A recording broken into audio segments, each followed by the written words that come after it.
Hey guys, hate to start off so serious, but I hope you can read this. Today I want to talk to you about toxic chemicals in your home. And I want to share, this time, I think I'm going to share the serious stuff at the beginning. They did a test on chemicals in our home, and out of 2,983 ingredients in home products tested, they found that 884 were toxic, 314 caused biological mutations, 218 caused reproductive problems, 778 of those are toxic to the human body, and 146 of those ingredients caused cancer tumors they knew. I know probably just scrolling through Facebook, you know that cancer rates are up. I can't tell you how many people I know that are fighting it right now. Here's some statistics. Did you know that prostate cancer has increased 200% since the 1940s? Thyroid cancer is up 155%. Brain cancer, and I know someone who battled and is in remission now, but brain cancer is up 50%. I'm not sure if you're familiar with it, but the Toxic Chemical Act of 1976 grandfathered a lot of these toxic chemicals in. And so chemicals that are found in products in the United States are banned in other parts of the world, like in the UK, parts of Europe, even in China. So what I want to talk to you about today is these toxic chemicals that are in our homes. I'm learning, and I'm still trying to get rid of them. And so I want to keep this short. I know this is Saturday morning, and you've got better things to do probably. No, actually, you don't. You need to listen to me. We're all trying to, I think, get healthier. I look around, because I'm old. I'm about to be 50. Oh, God, how old am I? I think I'm going to be 55. Yeah. And I can tell the difference in people, between, say, the last 50 years. We are struggling with fatigue and some weird diseases that didn't exist before, chronic fatigue syndrome, and like all these problems. And I think the more I learn about these chemicals, the more hey, how are you, Agenda? The more I learn about the chemicals that might be hiding in our home, and they were in my house. So I thought, I'm really passionate about trying to teach people to start reading labels. And I'm just going to tell you one thing you can do. Probably the most important thing you can do is to watch your diet. Watch what you are buying in the grocery store. Turn over the package, look on the back, and see, like, what is that? Try to avoid processed foods. Try to buy organic. Avoid those chemicals. The next thing that you can do is to try to get the toxins out of your house. Now, I'm not going to talk about cleaners and stuff like that today in detail. I've done a class on, actually, at 2 o'clock, I'm doing a class on thieves, some things that I have changed out. But what I want to talk to you about today is a very good first baby step in getting toxins out of your home. I don't really think about what I put on my skin or what my skin comes in contact with. Of course, I think about like eating toxic chemicals, but I have learned that go watch the movie Stink. I'll put a link to it here and when I get finished with class. But I have learned about synthetic fragrances and the damage that they can cause, and I am guilty of. Because you want your home to smell nice, right? Don't we all want our home to smell nice? I have cats, and I clean the litter box, but I don't want my house to smell like a litter box. All of us want our homes to smell nice, and probably my biggest offender was plug-ins. I use those Glade plug-ins. I burned candles. I love a flickering candle. A bit of a hippie. I did incense for years, and I exposed my son to that. I exposed my cats to that. I exposed myself to that. I'm learning that the laundry detergent I was using, and one of the worst offenders ever is dryer sheets, that those have toxic, slimy chemicals in them, and it gets on your clothes, hangs in your closet, and outgasses those toxic chemicals. You breathe them in. You wear them on your skin all day. Women, especially, we put about 300 chemicals on our face every morning, and about 80 of those are toxic. So what I just want to talk about kind of quickly is essential oils. That is a baby step that you can take to replace some toxic crap in your life with something healthy. And the very first thing that I did, you can see my diffuser going back there, is I bought a premium starter kit with Young Living. And that gives you like the basic oils and a diffuser. So you get this great little kit. I'm not going to open it up or anything, but You get this kit with 11 oils, and I want to talk to you today then about, so what are they? Essential oils, if you don't know, essential oils are really the lifeblood of the plant. It's what the plants use to heal themselves.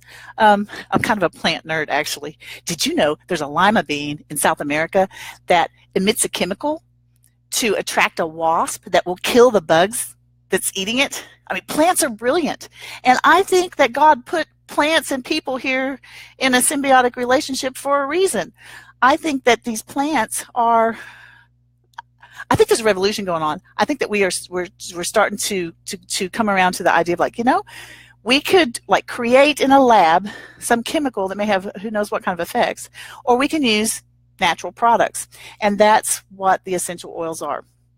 Okay, so they are distilled, mostly distilled at a low, if they're good, low, slow temperature. You have these big vats, you put the flowers in, or you put the bark in, or you put the roots in, or whatever it is that's going to give you the beneficial oil, and you distill it, and it separates the water from the oil, and then you take the oil, and that's what you bottle up. Or the citrus oils like lemon and orange and grapefruit, those are cold pressed out of the rind. Think about it. Okay, the rind protects the fruit, the seed, right? That's the purpose of an orange rind or a lemon rind, is to protect the fruit, which, and the seed, so that it can continue to live. So there are so many beneficial compounds. There are about 300 different compounds in, well, it depends on what oil it is, but there are so many beneficial compounds in the oils. So people say, okay, great. So that's an essential oil. So, or people ask me sometimes, Karen, what's the difference between like olive oil and lavender oil? They're both oils, right? Like, well, the lavender oil is an essential oil. It is the essence of the lavender plant. Olive oil, sunflower oil, what are some other oils? Coconut oil. These are fatty oils that come from seeds and nuts, and they're completely different. Those fatty oils, I mix them with my oils sometimes to make them rub on my skin more easily, because fatty oils, we oily people call them carrier oils, those are, they have a large molecular structure. So when you mix the essential oil with it, the essential oil has a teeny tiny molecular structure. So you mix them together, and they have to kind of ping pong through the big molecules to get into your skin.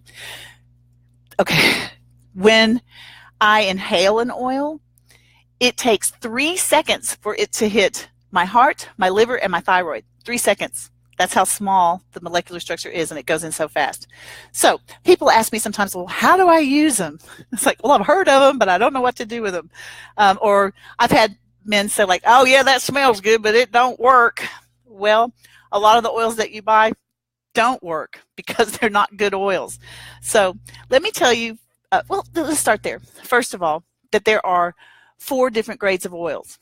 One, the top grade, grade A, the ones that I use, the ones that Young Living sells, are slow distilled from organic plants. There's no pesticide on organic farms, and Young Living is the only essential oil company that owns 11 of its own farms, and it has partner farms that they go in and they mentor and they monitor constantly, and we test those oils. It's called Seed to Seal. You can go to seed2seal.com and learn more about Young Living's farms and our quality promise. But those grade A oils are they're therapeutic. They're healthy for your body.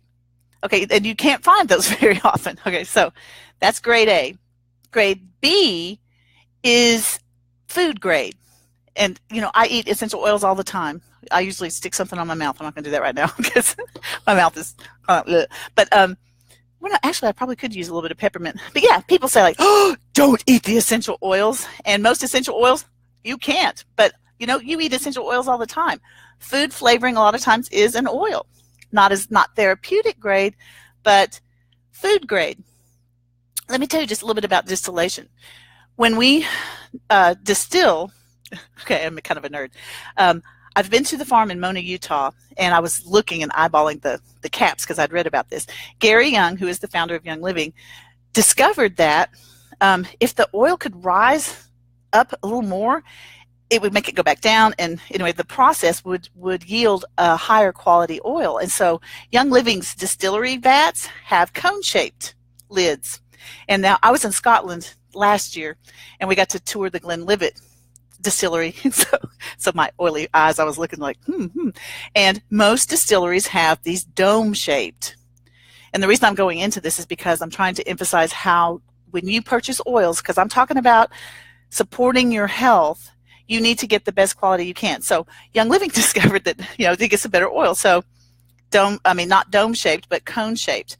Also, you're getting the first distillation from Young Living. Now you can get, here's the thing, like if I have a bunch of lavender flowers, throw them in the vat, distill them low and slow. Now if I'm in a hurry and I'm really just concerned about making money, I'm going to dump them in there, put some water, and I'm going to boil the crap out of them as fast as I can, as high as I can to get the oil to come out. Now the oil will probably lose most of its benefit. I can't remember the statistics, but the number of beneficial compounds decreases the more the temperature goes up. So how low you distill it, how slow you distill it, that makes a difference. Also, now cheap companies will take the oil off of the first distillation, put more water in, and distill it again, and you'll get more oil. Now it won't be as potent, but you'll get more. Some do it up to 4 times, like a 4th distillation. So those are not high quality. That could be food grade. That could be the 3rd grade. Not 3rd grade, like 1st grade. ABC. C grade is perfume quality. So, and that's not as good as food quality. You can't eat your perfume, right? You might get something, you go like, "Ooh, that smells so good," but you better not eat it.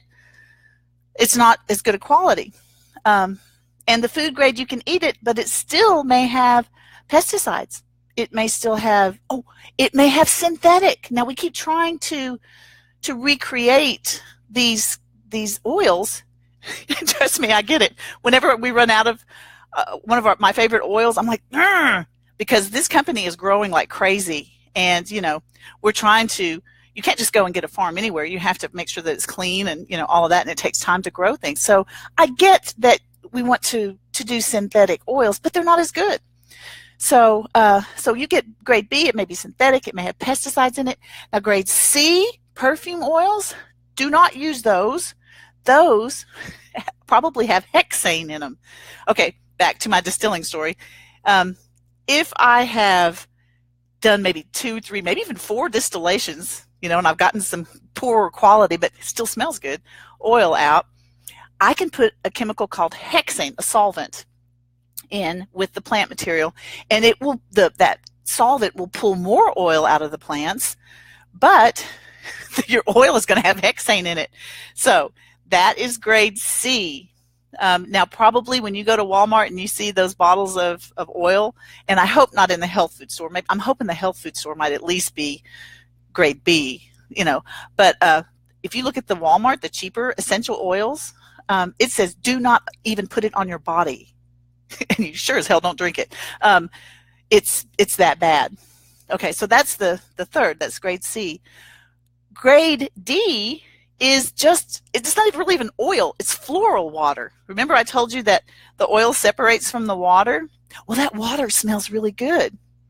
It has no benefit whatsoever, but it smells good. So a lot of companies get that floral water and fill the bottle with that, because guess what? The FDA has really no rules about the oils on, like, to be labeled 100% pure. The FDA requires that an oil have 5% oil. I'm going to say that again, 5% oil to be labeled 100% pure oil. So I could put 5% even of crappy oil and then fill the rest of it up with the floral water, and it smells good, and you might diffuse it and go like, ooh, I'm using my essential oils. And I'm afraid that when people come and say, oh, I tried those essential oils, they don't really work. It's like, really, what kind did you use? Because not all essential oils are created equal. So, man, I need a haircut. Anyway, what you need to do is choose the top quality. Of course, I'm going to say Young Living because that's the one that I use because I trust the company. So how do you use it? You get it. You're like, ooh, Karen, I'm so excited. I got my premium starter kit. Woo! And then you'll say, so now what do I do with it? And the first thing I will tell you is like, girl, get your diffuser out, put it up to the line with water, and put about 8 to 10 drops of oil in there, turn it on, and that ultrasonic diffuser, it makes a super duper fine mist. It's like a humidifier. That's why a lot of people like to turn on that diffuser, turn the light off on it, but just let it diffuse at night. Put some lavender in the room because it's a humidifier as well. It's really, really good for you. So I say diffuse. Start diffusing. If you follow me, I'm always posting new diffuser recipes. I hate sweet smelling stuff. I know that some people like those like birthday cake candles. Well, actually, I have found some recipes, if you want, with sweet like flower smells and orange, and you can mix. It's kind of fun, actually, play around with your diffuser. Mix up something that makes your home smell good. Of course you want your home to smell good. Our memories, our emotions are so tied to smell. In literature, we call it Proustian recall. I don't want to get too nerdy on you here, but, well, if you smell something that reminds you of your grandmother, you get like, well, provided you have a good grandmother, maybe not all of us do, you get like this flood of emotions just from that smell. I use these oils for my physical health, but I started on this journey for my emotional, mental health. You may be thinking, girl, you still need some mental health. But seriously, start diffusing. Inhalation is probably, to me, the most common way to use essential oils. So put it in a diffuser. What if you don't have a diffuser? What if you're dirt poor and you can't get the kit right off, and so you might get a cheaper diffuser? If you do, make sure that it doesn't get hot, because heat kills the therapeutic value of the oil. But to use them on your kids, like Stress Away or something, all you have to do is like I put Valor in my hands right before I started because I get nervous doing this. I just put a drop. I don't know if you can see it. Shoot, I didn't even have to rub that in there. That's the way the Germans do it. There are 3 schools of thought. 1, the German way, inhale. You'll just inhale it, and then you'll feel better. When I was a teacher, I would pass around peppermint before a test, because lots of studies show that peppermint helps you focus, and that's one of the oils you get in your kit. I would just say, here, get you a hit. I don't mean go over there and like huff your oils, like, but just when you open the bottle, the ones that are high in monoterpenes, I don't want to get too nerdy, those just come right out of the bottle, and whoo, I open up this bottle of peppermint and you can smell it 15 feet away. So that helps. I also would pass around lavender to my students and say, I'm not even going to open that because it'll make me go, lavender calms, right? So my students would come in for a test and they'd be like this, hey, I see Richard. Richard, do you remember me passing these oils around? Yeah. Lavender, some of my students who would really freak out on test day, they say, Miss Cagg, would you just put that right here so I can like continue to smell? I was like, sure. So inhaling, that is the most common way to use them. The second most common way to use them is to what I just did, roll them on. The best place to put them, and this is the British way. The British, I always make fun of them, I'm sorry, but they're so uptight, and I think that they have really bad oils. I read that they don't have any kind of natural wintergreen in the UK. They have nothing but synthetic wintergreen. And so, of course, and they're fair-skinned. They're like, oh, God, don't just put it on like that. You got to put some carrier oil and, lather yourself up. But no, you don't. Look, I'm fair-skinned, and I even put... I'll even put like oregano. Oregano will make me a little bit red, but sometimes I'll put it on some skin stuff, and it'll make it a little red. But if you put something on that makes you feel like, oh, that's a little hot, then grab you some olive oil or some coconut oil and put it on. And like I said about those big molecules, instantly, okay, that's good. These oils will go, as I said, now inhaling, they go through the nasal membranes. They're like, whoosh, within 3 seconds hit your heart, your thyroid, your liver.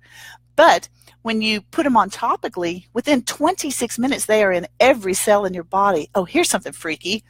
If you've got some Young Living peppermint oil, put it on the bottoms of your feet and wait about 12 to 15 minutes, and you'll taste it in your mouth. The first time I did that, I was like, damn, that's freaky. But it's because they go all the way through your system. So they're really, really good. Okay, so topically, inhaling, and then the third way, which is the French way.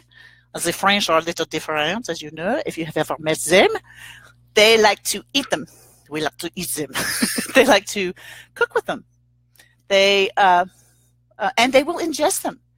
And a lot of my oils, I will put frankincense under my tongue. One of my supplements has frankincense, oregano, clove.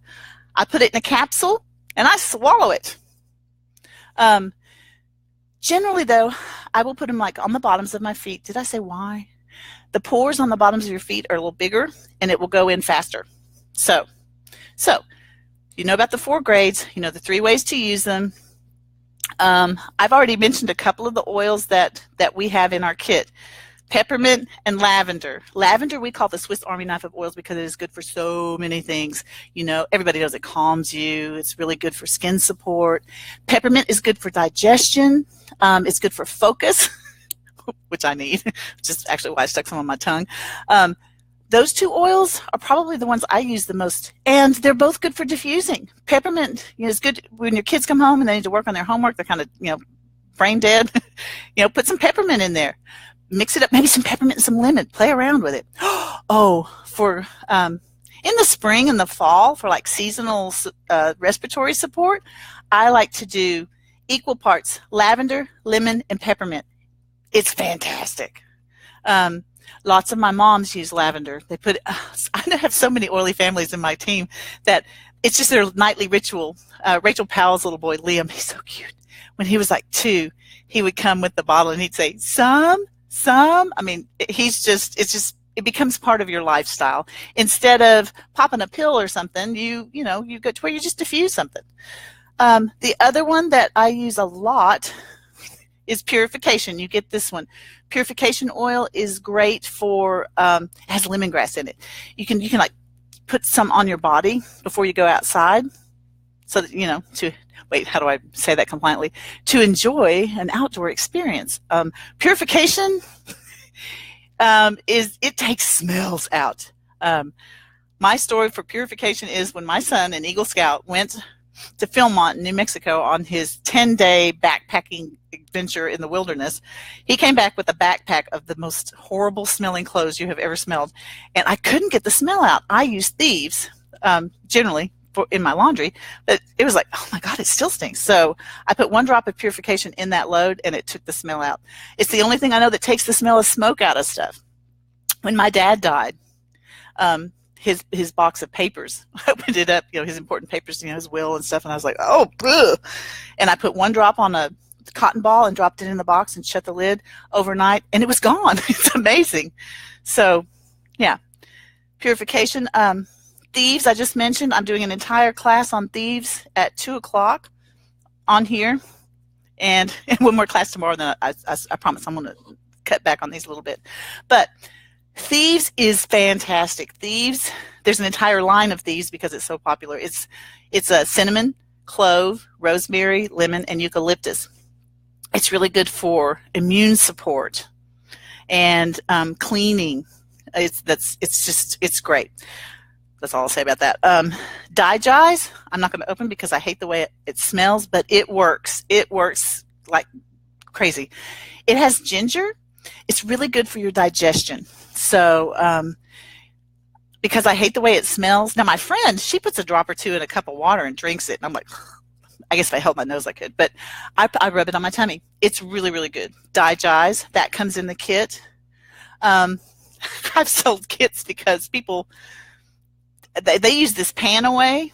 It has wintergreen. I'm going to smell that because it smells like a wintergreen lifesaver. Now, I don't diffuse this because it's too expensive. But it works on your muscles for muscle support. After working out, my son uses this one a lot too. It has wintergreen, peppermint, and helichrysum. So it is a really, really good oil. And you get some of the oils like peppermint, lemon, those are cheaper. But some of these oils have products that are hard to get. Let me say something about that. People ask me, how come, peppermint is, or a bottle of orange, a big bottle of orange is $10.75, and a tiny bottle of rose is $185 for a bottle of rose. It depends on how hard it is to get the oil. It takes 60,000 rose blossoms to get 1 ounce of rose oil. 60,000 rose blossoms. I guess that oil didn't want to come out of those petals. Peppermint, I don't know if you guys garden, but peppermint's invasive, man. It goes everywhere. So it's easy to get lots and lots of peppermint to get the oil, so it's cheaper. Jasmine, I think I've got those statistics. Jasmine is expensive because you have to pick the flowers on the first day that they open before the sun gets too hot. And it takes, I never can remember because it just astonishes me, like 80, how many? Okay, it takes, no, I'm sorry.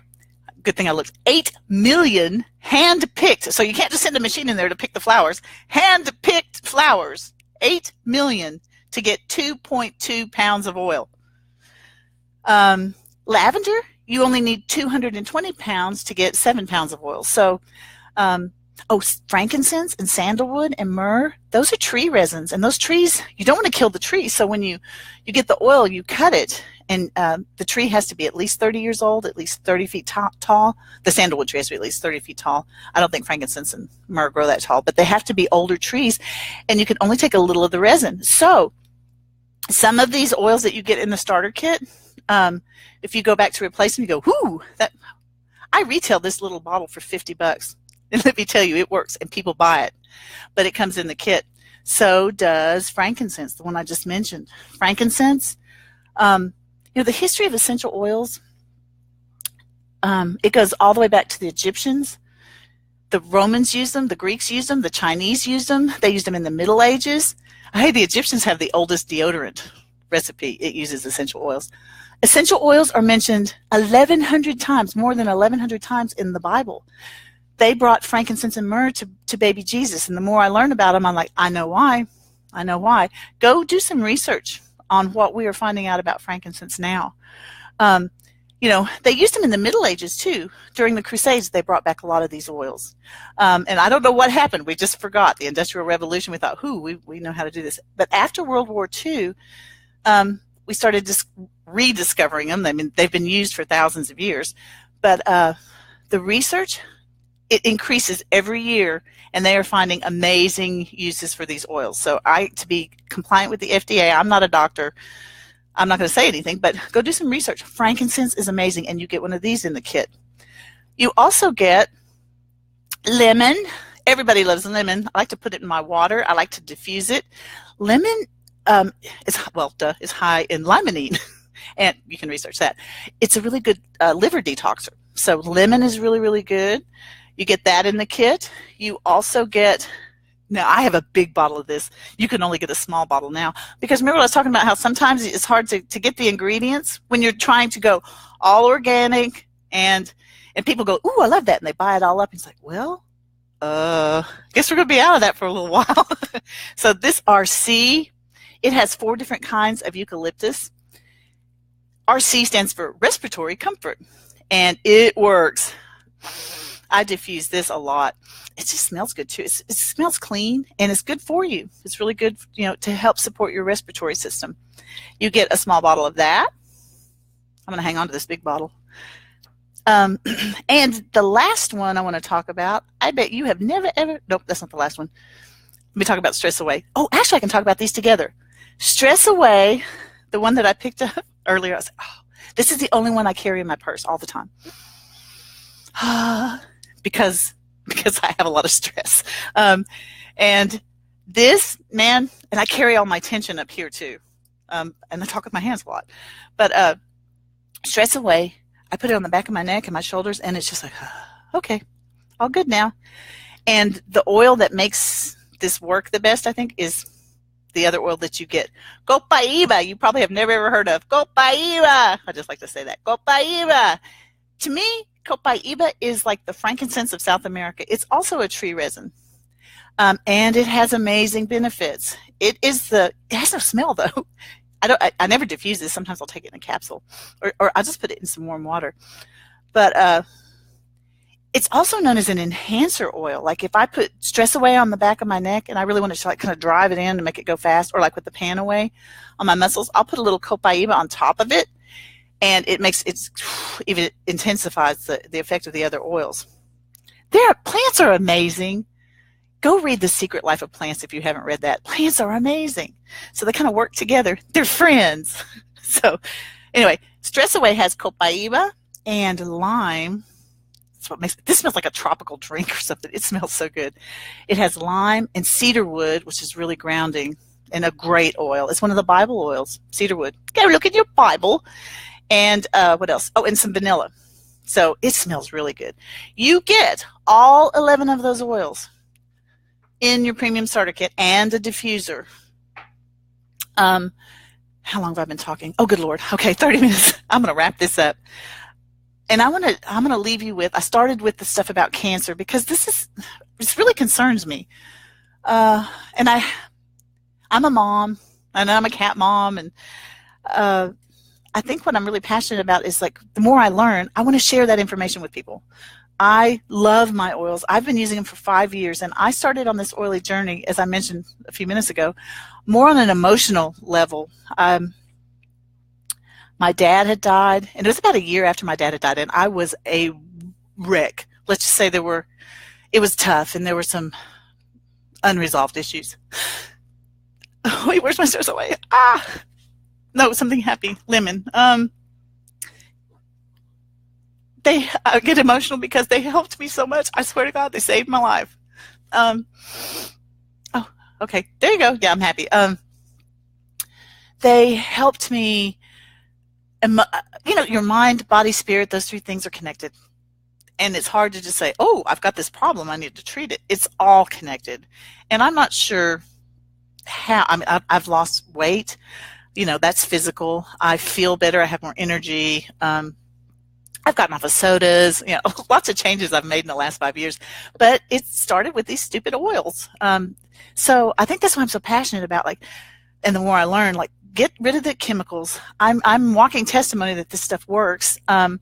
It helps you mentally, emotionally, physically, spiritually. They help. So I wanted to leave you with the thing about the Toxic Chemical Act of 1976, which just astonishes me that was grandfathered in, and I don't know why, because I'm an idealist. Don't we want to protect people? No, we want to make money. So here, let me read this quote from Dr. Samuel Epstein, chairman of the Cancer Prevention Coalition. He says, "It is unthinkable that women would knowingly inflict such exposures on their infants and children and themselves if products were routinely labeled with explicit warnings of cancer risks, but they are not labeled." So these chemicals, and again, go watch that movie Stink. Just about anything that you turn over and it just says fragrance, that's kind of what he's talking about. They don't have to label what toxic chemicals are in there. The movie Stink, it's a documentary, and it opens with a father whose daughter wanted these pajamas with some kind of character, and he got them for Christmas. But when they opened it, it smelled so weird, and so he was trying to figure out this is flame retardant. It just said flame retardant. He said, I want to know what's in this flame retardant. Well, we can't tell you. And he tried and he tried and tried, and that was really the impetus for the movie, was to look into this. And so much of the stuff that we use is not labeled as toxic or carcinogenic. It's not labeled. So you have to be the one that takes control of what comes through the doors. And I'm not perfect. I still need to work on my diet some more.